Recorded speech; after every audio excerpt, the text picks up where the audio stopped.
Right. Another team, obviously, that you coached this time at LCS was the Gravity Squad. But actually, here's my question for this one, dude. If you go back and look now, if you actually know the players and their careers, this team had way more potential than people realised back then, mate. Like, obviously, it had Hotzer when he was sort of like a rookie, basically. Like, he obviously, people know, went on to all those championships with TSM, was a pretty legit sort of, I would say, dual threat. He could carry and he could play the weak side. You had St. Vicious as the jungler. Now, sure, this is towards the end of his career, but he was still an all right player, and he's obviously mega experienced.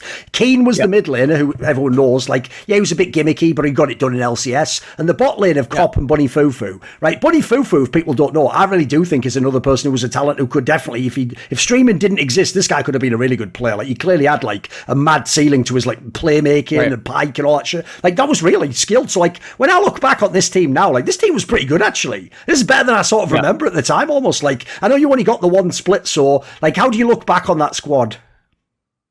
On the squad, the players didn't actually get along that well. There was a lot of internal conflict. And then there was also a lot of esports was truly in its infancy, right? Because this is where everyone's getting ready for like franchising, or there's like talks about it getting ready to happen and everything. And my time on Gravity was obviously very bad. I've spoken about it now, and obviously there's been other stuff that's come out. Some people will like still to this day link the St. Vicious clip claiming that I never showed up to scrims and everything. And that clip was 2 years after Gravity, right? When I was on Tempo Storm. And then unbeknownst to Saint, I still had the old hard drive that had all the scrims. So I was just able to actually show like, he's lying, and here's the reason why he's lying. And it was because one of his friends was also vying for the Tempo Storm coach position, right? So that's what ended up happening. That was the drama. But you'll still get a couple of morons that link that and claim that there was stuff on Gravity. But then, you know, I've talked about some of the stuff on Gravity that was absolutely abhorrent that happened to me with like my Adderall medication being stolen at some of the parties. And then the management of the team literally claiming that I just emptied the bottle and was claiming that it was stolen. Just like totally fucking insane things. And then there was like the cockroaches in the garage, the trash in the garage. I was sleeping in the garage with my fiance. Just a lot of very not good. The house was insane. The house was absolutely beautiful. Still to this day in Western LoL, it's the nicest house I've ever seen for an esports team. I haven't seen like too many, but it is by far and away the nicest house. Now, it was in bumfuck nowhere in LA, right? It was an hour and a half drive or something to Riot, which probably made it so, you know, the cost was more affordable. But yeah, there was a lot of issues there at Gravity. And a lot of people didn't like each other. And I think a lot of people only liked each other while they were there with each other, sort of like as a coexistence thing. Like, they're indifferent, but because they like this, you know, it's not that they like you, they just dislike you the least. So that, you know, they socialize and stuff. And I think that's what happened. And there was a lot of other stuff I wasn't comfortable with on Gravity, with like drugs and alcohol being present in the house. Like, again, esports was very different 7 years ago, 7.5 years ago almost. I mean, in some ways it's still fucked up, but yeah, that's the Gravity tenure.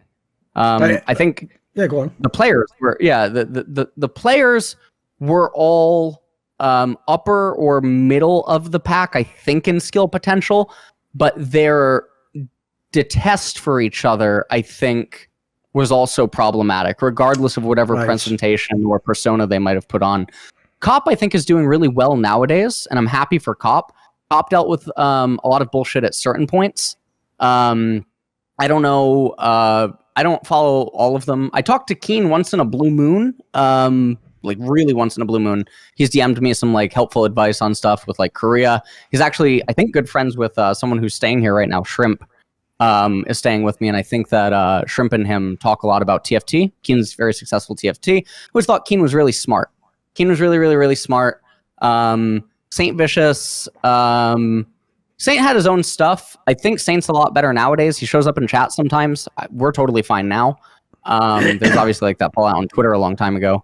Bunny Fufu, you're right. I think Bunny had a lot of potential. I think that's gone now. But also in the same vein, he's probably one of the most successful League of Legends people that the game's ever produced now. A lot of people probably don't know his this, YouTube and stuff popped off like a motherfucker, yeah. He has like 7 different YouTubes. He has a Chinese-only dedicated YouTube. I think he even has like a Vietnamese dedicated YouTube because Vietnam has a really big LoL player base that not a lot of people know about. Bunny Fufu, I truly do wonder if he has 8 digits. I would not be surprised if he does in terms of net worth. I know that he's built several different homes in the United States. That are very large in like various states and stuff, and he rents them out and he does all that business stuff. And I think his mom helps him with a lot of things. And he's still pretty young, but he's uber successful, even if people don't remember him. And I think that's insane because that's not the Bunny I remember. He had a girlfriend at the time that just literally did everything for him at the time, and